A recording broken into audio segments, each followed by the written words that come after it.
Angle एक plane figure होती है जो दो रेज के बीच में बनती है जिनका कॉमन एंड पॉइंट हो। जैसे यहाँ पे OP और OQ दो रेज हैं, इनका एक कॉमन एंड पॉइंट O है, तो ये एक एंगल को फॉर्म कर रहा है। इसको हम एंगल O लिखते हैं और या फिर एंगल POQ लिखते हैं। यहाँ पे ये जो सिंबल है ये एंगल के लिए यूज़ होता है। वर्टेक्स को हमेशा मिडल में लिखा जाता है। एंगल को कभी कभी न्यूमरल से भी रिप्रेजेंट किया जा सकता है, जैसे यहाँ पे मैंने इस एंगल को 1 से रिप्रेजेंट किया है। किसी एंगल को बनाने के लिए एक कर्व लाइन खींच दी जाती है और कोई भी एंगल उसकी साइड की लेंथ पे डिपेंड नहीं करता। इनकी साइड की लेंथ जितनी भी बढ़ाई जाए इसका एंगल सेम रहता है। एंगल को हम दो रेज के बीच के इंक्लिनेशन के रूप में भी डिफाइन कर सकते हैं। यहाँ पे मैंने एक एंगल बनाया है, तो एंगल की दो साइड्स के बीच का जो एरिया है उसे इंटीरियर कहते हैं। ये रिस्ट्रिक्टेड एरिया नहीं होता है, ये इंडेफिनेटली एक्सटेंड करता है क्योंकि इसकी साइड्स भी इंडेफिनेटली एक्सटेंड करती है। ये एरिया एंगल का एक्सटीरियर कहलाता है और साइड्स के ऊपर के पॉइंट्स खुद एंगल को बनाते हैं।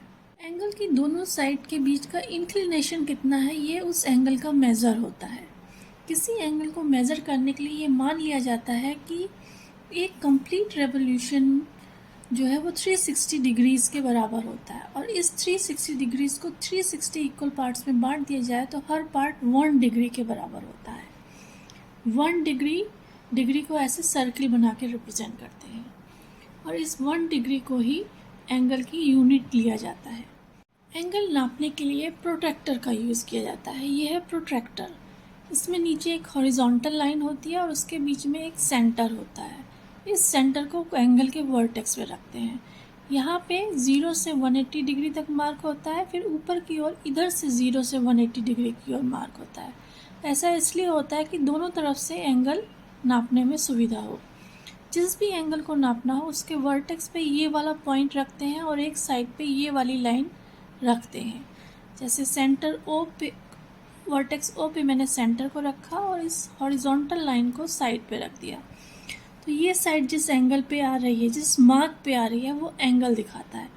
ये 59 पे आ रही है, यानी ये एंगल 59 डिग्रीज के बराबर है। ये एंगल 59 डिग्रीज के बराबर है।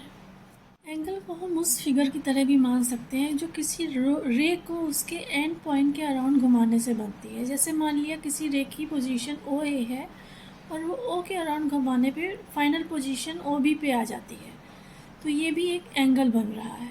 OA को इनिशियल साइड और OB को टर्मिनल साइड कहते हैं और रोटेशन जो है एंगल के मेज़र को बताता है।